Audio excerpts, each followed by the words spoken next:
महागाव तालुक्यातील मोरजशेत शिवारातील वीज चोरी थांबवा, शेतकऱ्यांचे उपअभियंता यांना निवेदन। महागाव तालुक्यातील मोरजशेत शिवारातील काही शेतकऱ्यांनी स्वखर्चाने शेतात डीपी बसवली, मात्र त्या डीपीवरून जाणाऱ्या वीज तारेवर जवळील शेतकरी विनापरवाना अकोडे टाकून वीज चोरी करत आहे। त्यामुळे डीपीवर लोड येऊन डीपी बंद पडत असल्याने शेतकऱ्यांचे पिकांचे नुकसान होत आहे।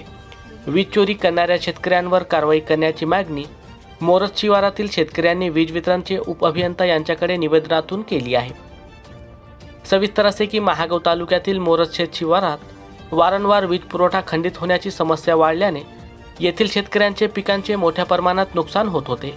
येथील काही शेतकऱ्यांनी पैसा गोळा करून शेतात डीपी बसविली आणि शेतपिकाला पाणी देत होते, मात्र येथील काही शेतकरी महावितरणची कोणतीच परवानगी न घेता वीज तारेवर अकोडे टाकून वीज चोरी करत आहे।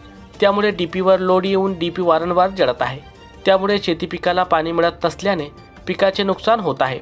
सदर नुकसान थांबविण्यासाठी वीज चोरी करणाऱ्या शेतकऱ्यावर कार्यवाही करून न्याय देण्याची मागणीचे निवेदन शेतकरी सय्यद अली अकबर अली, जयंत भैया साहब देशमुख, रवींद्र सत्यनारायण हिंगमिरे, दिलदार का हजाद खां यांनी उपअभियंता महावितरण यांच्याकडे दिली आहे।